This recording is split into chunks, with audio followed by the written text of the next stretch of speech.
દહેગામના ભૈયલ ગામે વિધર્મીઓએ જમીન પચાવી પાડી મકાનો બનાવી દીધાનો મામલો સામે આવ્યો છે। આ જમીન પર માથાભારે વ્યક્તિઓ દ્વારા ગેરકાયદેસર મકાનો બનાવી દીધા હોવાના આરોપ જમીન માલિકે લગાવ્યા છે। દહેગામના ભૈયલમાં ગરબા પર પથ્થરમારા બાદ દબાણો પર દાદાનું બુલડોઝર ચાલવાનું છે, ત્યારે ગામના કેટલાક માથાભારે વિધર્મીઓ દ્વારા ખેડૂતની જમીન પચાવી પાડી તેમાં 40 જેટલા મકાનો બનાવી દીધા હોવાનો મામલો સામે આવ્યો છે। જમીન માલિક દ્વારા આ મામલે લેન્ડ ગ્રેબિંગની અરજી પણ કરવામાં આવેલ છે અને મુખ્યમંત્રીને પણ રજૂઆત કરવા છતાં હજુ ન્યાય નથી મળ્યો, ત્યારે સીએમ ભૂપેન્દ્ર પટેલ અને ગૃહમંત્રી આ જમીન મામલે ન્યાય અપાવે તેવી ખેડૂતે માંગણી કરી છે।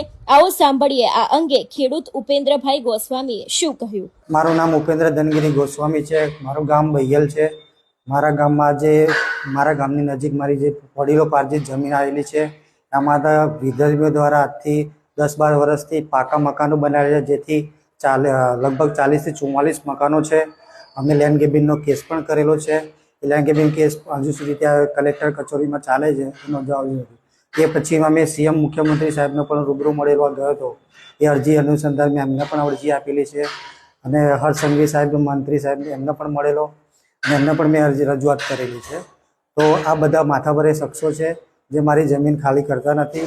ઘણી વખત સમજાયા તો ઉપરથી એ ઇસમો દ્વારા અમને ધાક ધમકી મળે। માત્ર 1999 ના EMI પર સોલર સિસ્ટમ। આ ફેસ્ટિવલ સીઝન ઓફર્સ મેળવો ધારદાર વિથ સે સોલાર।